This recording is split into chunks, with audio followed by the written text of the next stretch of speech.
and welcome to a new episode of From the Honeycomb podcast. I am your host, Katerina. Each week, we dive into a blend of topics that resonate with the soul. Whether you're an architect enthusiast, have a passion for Wanderlust, want to discover holistic approaches to rejuvenate your body and mind, or are intrigued to learn about Vastu Shastra with a modern approach, you've come to the right place.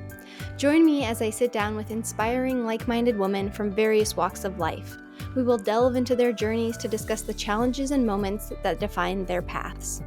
So sit back, relax, and let the spark of positive energy ignite your curiosity. Today, I am joined by architect turned Vastu expert Savii E. Barroliya. She has helped over 2,000 clients improve their health, wealth, and relationships through her Vastu consultations. She has also taught over 600 architects and interior designers, including myself, about the power of Vastu. Savii, welcome to From the Honeycomb podcast. Hi, Katerina. How are you? Thank you so much. Good, thank you. I'm very excited to have you on.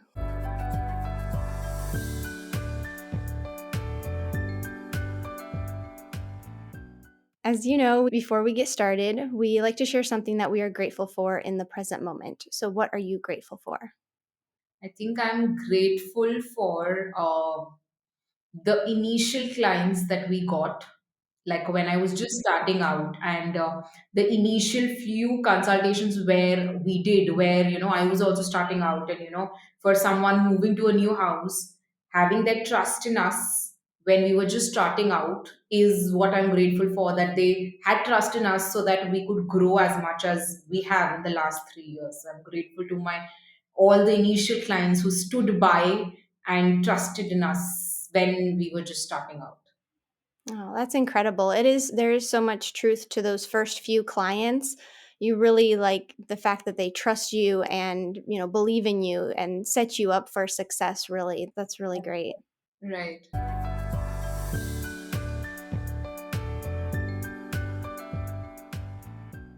And so, Savi, share with the listeners. I know I've taken 2 of your courses now, which have been incredibly insightful, but share with the listeners your background and how you came to be a Vastu expert. Okay, so I always wanted to be an architect. I still remember very clearly I'd gone on a student exchange trip when I was in Switzerland at that point. And I was in the middle of this river crossing two cities. And I just stared at the buildings over there and I was like, yeah, I want to be an architect. So that was the moment for me when I decided, yes, I wanted to be an architect. I had nobody in my even distant relatives practicing architecture, but just staring at those buildings, I thought this is what I wanted to do. And worked hard towards it, got myself admitted to one of the top colleges in the country, studied there for 5 years. To when I started my first job in Delhi, I was stuck with a client who would constantly keep coming back and say that, today my Vastu expert has said this, today he said this, now I consulted somebody else and he's saying this. And, those 7 years of the hard work into getting something that I wanted to become. And when I actually stood in the field and I was like, in practicality, I'm not even it's not my degree which is dictating the design, it's something else only. So that's when my hatred towards Vastu began actually.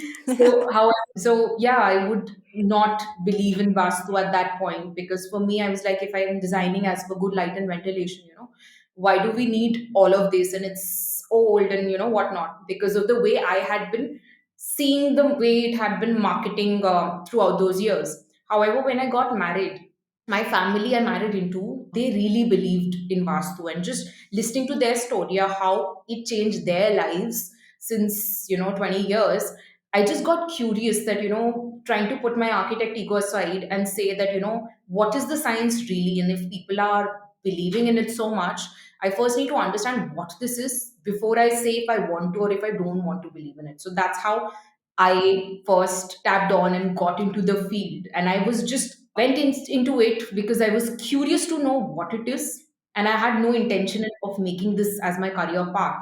However, when I got into it and I saw that, the kind of small things that could make such a huge difference. So, for example, we as architects, we constantly keep running around for beautiful aesthetics, beautiful homes, beautiful looking buildings.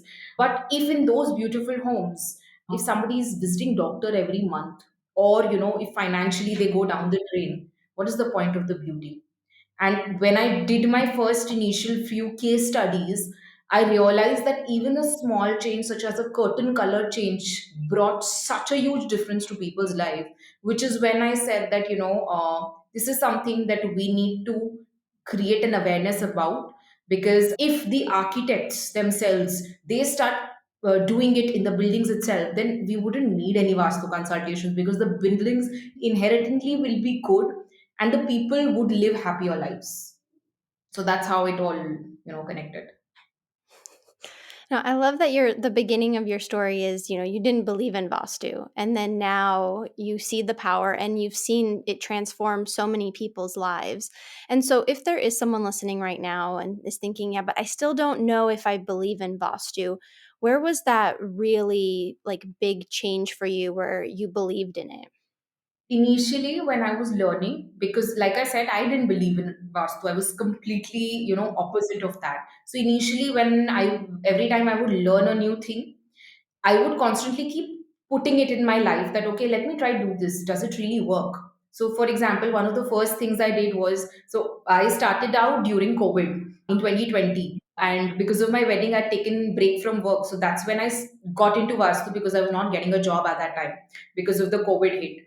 And so I was trying for a job for 2 months and I wasn't getting anything in the field that I wanted to. And when I did this specific remedy, which was just to keep a plant in a particular way, in a particular direction, and randomly in a single week, I got three random opportunities. And when that happened, I was like, no, this is psychological. I manifested it to happen, hence it has happened. It has nothing to do. It's just a coincidence. So then I went ahead and just to prove myself or to test if it is actually psychological or not, I did like 50 free case studies for people around me, wherein I would tell them that, sit here or do it this way, and I wouldn't tell them what to expect. It is when these people came back that they said that, yes, this is what we feel, and when it matched the theory that, this is what I was expecting. That's when I truly started understanding the power that, no, it is not just psychological, it actually really works.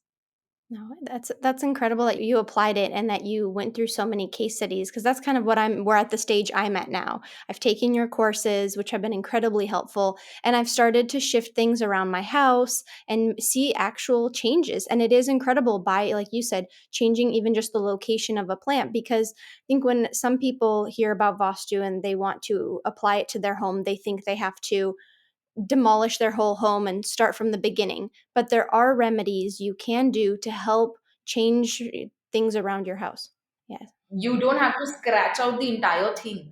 You can still see that within what you have, you can still improve from there.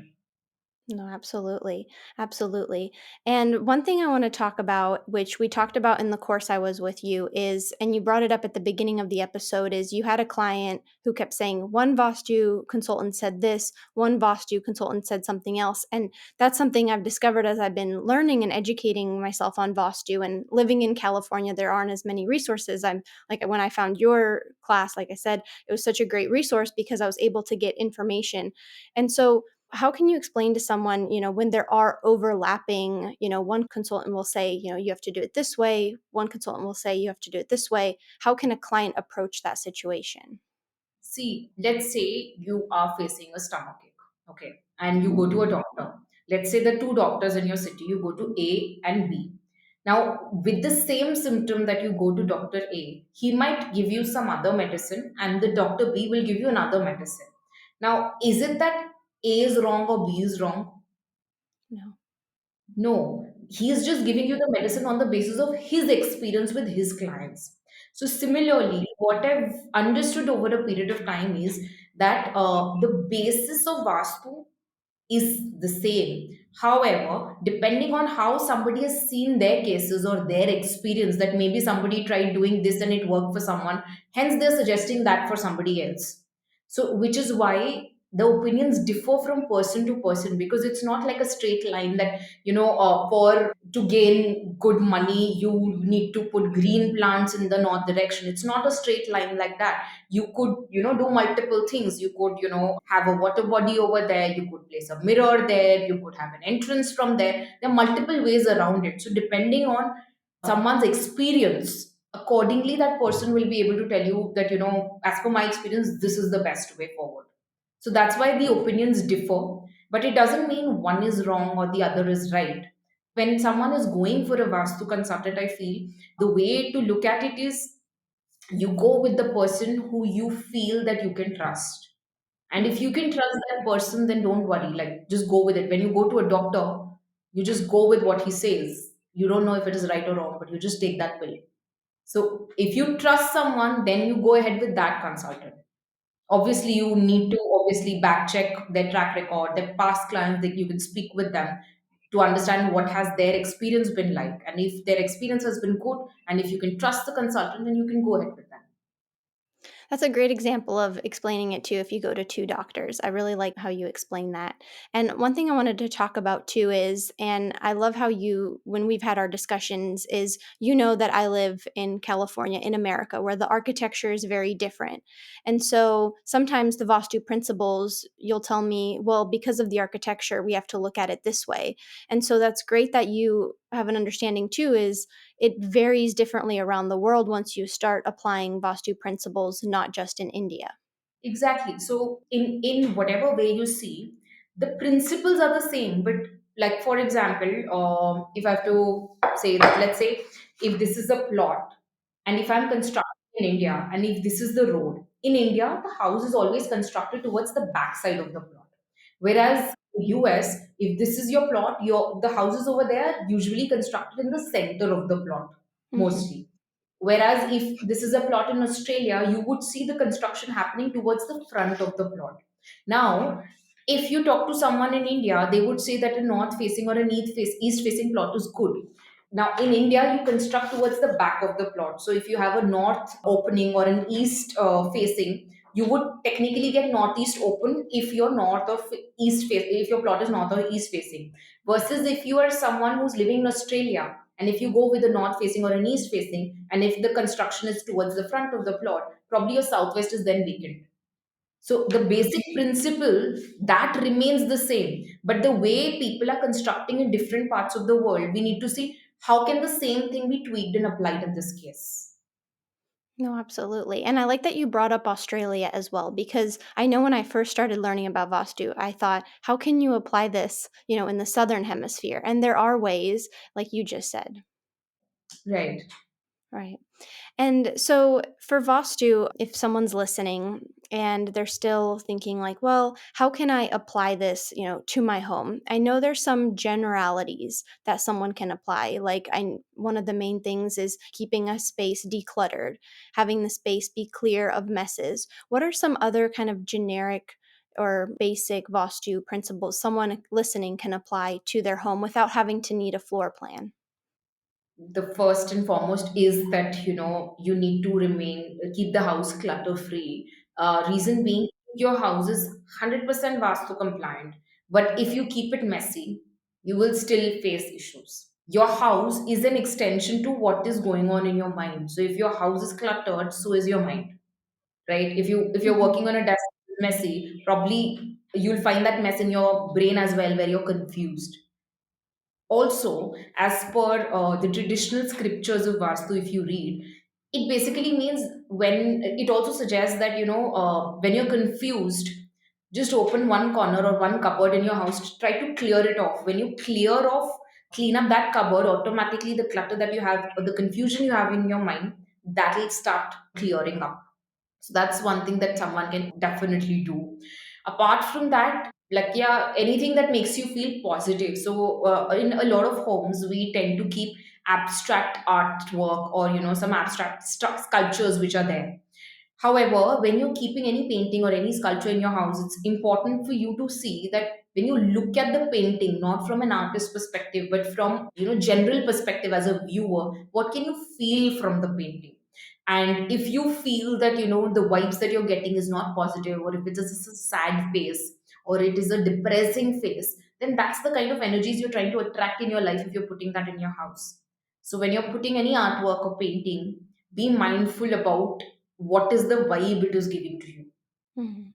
That's very true. That is so much about what you put, like, how do you feel when you look at certain works of art, and what does that kind of, that emotion, that energy, what energy does it give it back to you? And I know one thing that surprised me and I really liked when I was in your class learning is when you start applying Vastu principles if you live in an apartment. Because I always thought it has to be a Vastu home, but Vastu, if you live in an apartment, it then draw the Vastu chakra on the floor plan, then you're just looking at your home, your space. So can it even be, let's say someone has a roommate and they only want to look at their room. Can you apply just Vastu to just that bedroom space? See, if let's say it's like a 2 BHK and two people are sharing it, Mhm. then it will be for the whole house. Okay. However, if we say that, let's say someone is living in a hostel where everybody has their separate room, in that case, you Mhm. can apply to a room. But if it is an apartment, because even if you're living in a 2 BHK apartment using only one room, you would still be using the common living area, the kitchen, etc. So it's still like an apartment, like a family apartment. That's true. So yeah, if I was thinking, I guess, yeah, if you're in school and you have like you were like a dorms or something or hostel where you're staying, so then you can apply it to your own space. That's very true. Right. And can you share with the listeners a little bit about the elemental theory as it incorporates Vastu? I know I've talked on it about it on previous episodes, but that's one thing that really interests me in Vastu is how the different elements are also incorporated into Vastu. See, from a general sense, you would know that a universe is made up of five elements.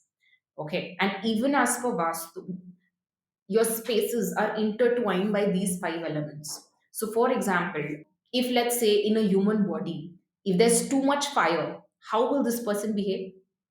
Too much fire, they'll just too much energy, maybe a little like just angry, like hot-headed, Right. And if there's no fire, then what will happen?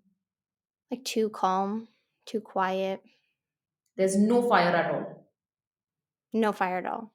Just then, yeah, they'll be too quiet. It just there no energy.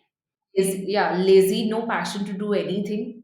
Right? So in a normal scenario, you don't need a lot of fire, but you don't need very less. You need the right amount. So similarly in your house, like the southeast, for example, is linked with your fire corner. Now, if there is too much of fire element there, or if it is increased too much, it could lead to increase in fire, which like in a person's behavior, you could see that, they might get angry or, things like that. Versus if you reduce it too much, then, someone might feel lazy or I feel, I get a lot of clients, if they have a toilet in that direction, their first main complaint is that, we don't feel like doing anything. We don't feel energetic enough. So for you to feel energy, you need little bit of fire in your life. So similarly, so this is how your elements connect with your everyday and your life that way. So yeah, similarly, there are five elements, and this is how they apply. No, that is, I know a lot of, with talking about Vastu, a lot of it is visual and you have to see the Vastu chakra and the floor plans. One thing that was interesting to learn when I took your course was that there's 16 directions, where previously I had thought there were only, I think it was nine. So what is the importance of focusing on not just, the north, south, east, west, and then, the quadrants, northeast, southeast, the focus of really seeing the 16 different directions? Why is that so much more important than looking at it from like a bigger perspective?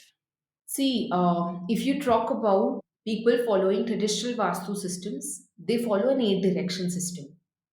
When we talk about people following a modern Vastu system, specifically Mahavastu, we follow a 16 direction system. Now, over there, what happens is, firstly, normally when we form a grid format, your energy is never moving like a grid. They move in, circles. You will never imagine that energy will jump from here to here. It'll move in circles, which is why a circular this thing makes more sense. Plus, when you understand about the mythological aspect of Vastu, you would understand that these 16 zones are actually coming from the placements of 45 devtas which are there. So, depending on where each of them are located, accordingly, like these 16 zones are created, that okay, when somebody sleeps in this zone what happens, somebody sleeps in this zone what happens. So it has come about from a deep understanding of the 45 devata systems that are there as per the mythological aspect of us.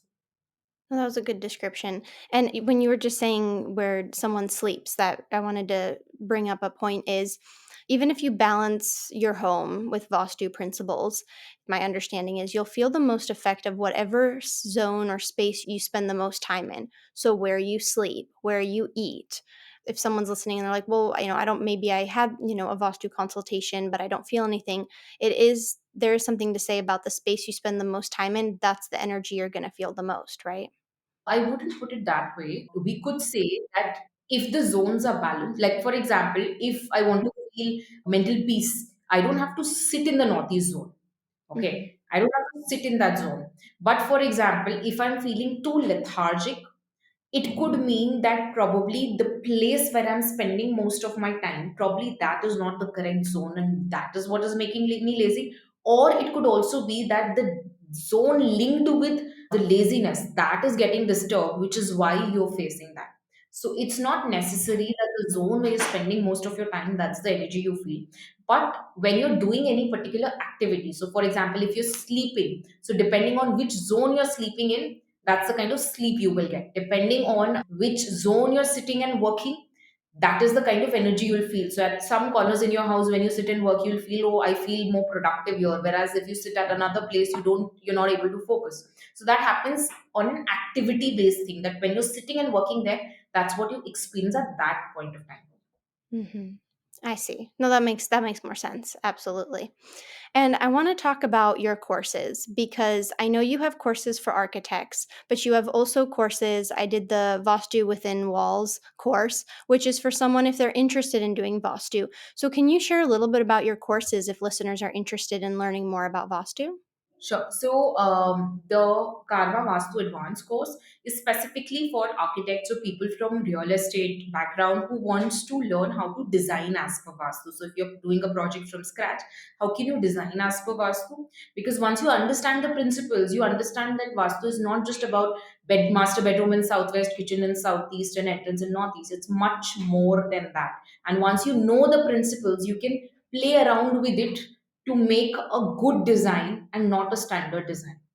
And when so the reason why I started Vastu Within Walls was because we used to get a lot of clients, and when I would check their house, and I would ask them that, okay, why did you shift it here? They would say that, I read it at an XYZ random source, and that's why I placed it here.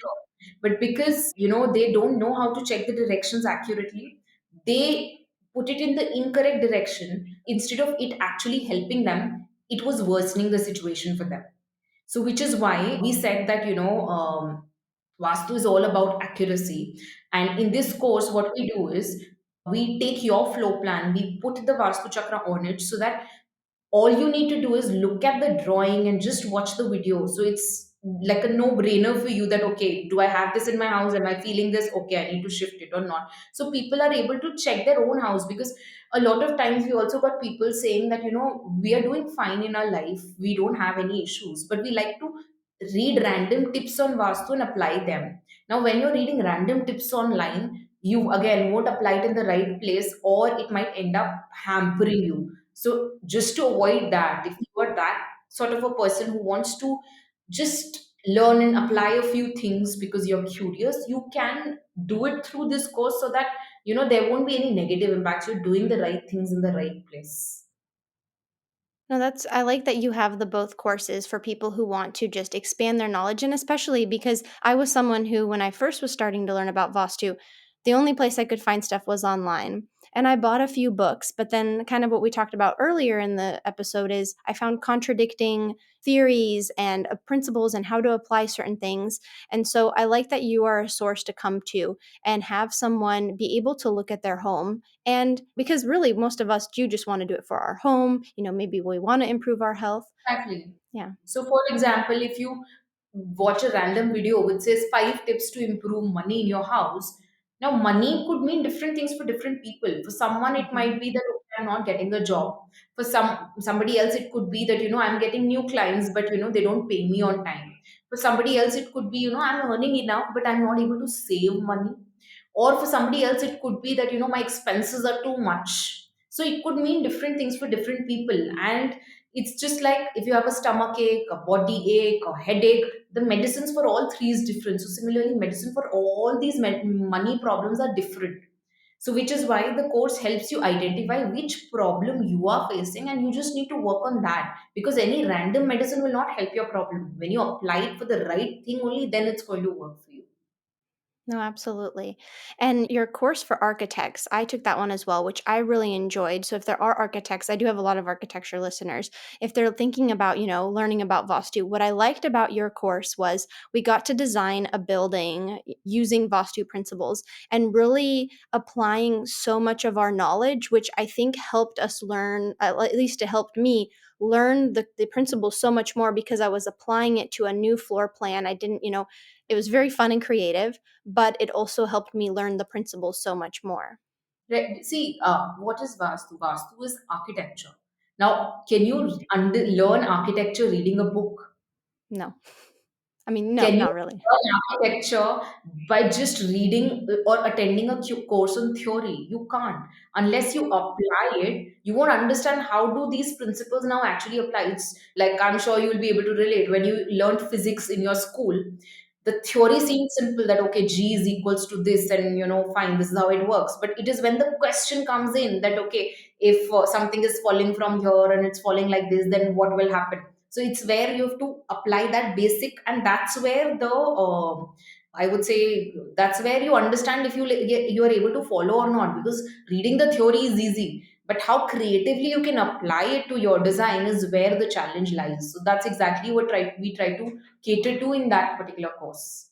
No, and that was very helpful. And it helped me, like I said, really understand because you're so right. You can read about it, but if you don't apply it, and that's why I also like even the Vastu Within Walls course is as you're learning, you're applying it to your home. In that case, you provide the floor plan, which is something I've been getting some questions about from, some followers and listeners like, well, how can I apply Vastu to my home if I don't have a floor plan?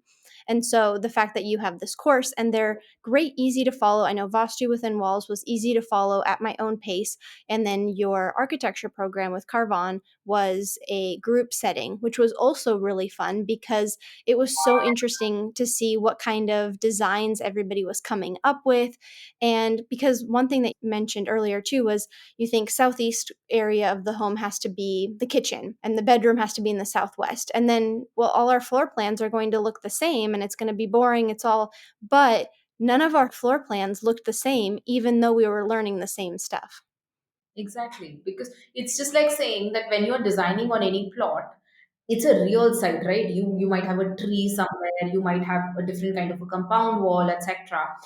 Now, just think of Vastu principles on that site like a site condition for you, and then adding Vastu principles or designing it as per Vastu, it doesn't make tough. It actually challenges your design skills further. So if you are a good designer, if you know the principles, you will easily be able to navigate through it. And the best part is the Vastu principles are in accordance with helping you create a better structure as per light and ventilation. So in the end, if you're applying it, the space will feel better because of better light and ventilation. No, absolutely. And I also like too in that course, we got to either bring in clients, build it for a specific client. So we either got to make up the clients or have it be our family or something. And one thing that was really interesting to me was applying also the people who lived there. That's why our designs were also different, is maybe we had a family of 5 or it was just, 2 people living. And that also affected how we laid out the spaces and what their careers were, their professions. Were they a student? That also impacted the design. Exactly. I was just talking to one of our clients today, and we were just discussing her layout. And normally, like for example, if there is, let's say, a living room in the east southeast or east space, or anything like that, if you look at a regular layout like that from a Vastu perspective, it was okay. There was no Vastu error per se. There was no Vastu dosh of how they like to say it. However, because when we look at the plans, or when like architects like you who are learning about Vastu, and when we look at the plans, we know that if they're designing it as a formal living area, but if they're putting up a big TV there, then that means they will be occupying that space a lot. And if that space is meant for relaxation, because you would want to come in because of the lifestyle that people have nowadays here, you would want to come in at the end of the day to relax yourself. And if the zone where you're sitting in, that is not going to give you any relaxation, then there's no point of having that particular sofa kept that way. So there's no Vastu error in that. But then it's not going to serve the purpose as per as per the need of them. So again, so just understanding the client and how they're going to use the space makes a lot more difference. And it's not like it's going to make a big change in their life if they sit and watch TV there in a space which is not meant good for you to sit. But imagine your everyday when you're sitting to relax, but in a space where you're sitting and you're feeling anxious. Now, if you're constantly feeling anxious and you're not relaxing, it might ultimately impact your health slowly but gradually. So there might be a long-term impact. So we're designing from scratch. It just makes sense to put everything in the correct place so that then they can just live freely and actually feel relaxed when they want to feel relaxed at that spot, feel energetic when they have to, when they're sitting at the work desk. So it's just a better everyday functionality, that gets better. No, absolutely. And another thing I want to cover too is the colors as well, and how much colors can impact a space. And that's something, because kind of going back to what we talked about earlier, you can use colors to change and balance the space rather than, putting in a new door, a new window. And so do you, when you have a client, when you're consulting them, have you noticed that it's more you're able to do things with like color or with furniture layout, or are clients more receptive to even remodeling, redesigning their homes? See, it depends on which stage they are consulting in. If somebody is consulting in under construction project, then they're open to whatever is possible. But if, let's say, we also have clients who are, let's say, living in US or Dubai, specifically Dubai, because even if you own the house, you can't make a structural change in a Dubai apartment very easily. You need to follow their legal procedures, etc. Even US, for that matter, if they have to change any gas stove position change, etc., you need to write in a paper, right? So Hmm. in such cases, like as compared to in India, if it is an independent house, the client can do whatever. We don't have to file papers here. But so Hmm. therefore, depending on where the client is coming from and what is the situation, again, typology of the building, the bylaws, how do things move over there, we try to see Hmm. what is possible, and then we try to come up with the easiest thing possible for them to do, which can give them results also, and which is easy for them to practically do it. Because there's no point if I tell that, okay, do this, but as per the government laws it's not allowed, then there's no point. Right. So there Right. needs to be a right match.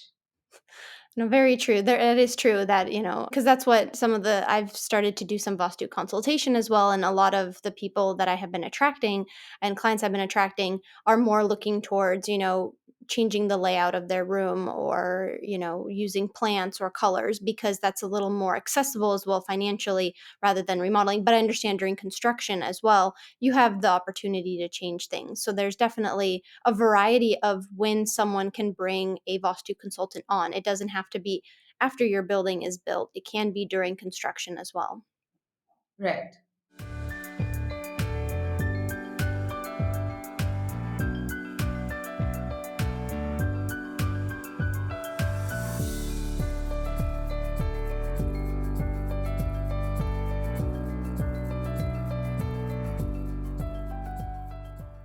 Well, Savii, this conversation has been so fun to just talk with you more about Vastu. I have really admired, learning from you, taking your courses, and getting an understanding of what Vastu is. You have a way of explaining the certain theories and principles that make it really understandable and easy to apply. Especially, I know I have an architecture background, so like we talked about, for architects, the design, it's making me a better designer. I'm thinking about the Vastu principles in a different way when I'm designing a home. But you also offer it for someone who's just interested in learning about Vastu. And so, where can listeners find you, connect with you? I'll provide links in the show notes, but what is the best way to reach you? You can just send us a DM on Instagram. That's our Instagram profile is under the name Savii E underscore Barroliya. I think you can put it down below. Post this. Apart from that, if somebody wants to reach out to us over WhatsApp directly, you can send us a message on +91 8923 127 508. And yeah, so you can drop in a message there and we'll be able to help you out from there. No, perfect. And everybody listening, reach out to Savii. She has so much knowledge in Vastu. And, if you're even thinking, you may not believe in it yet, look at Savii. She has seen it in thousands of case studies now, and she's seen it applied. So Savii is a wealth of knowledge when it comes to Vastu. I'm just learning. Thank you.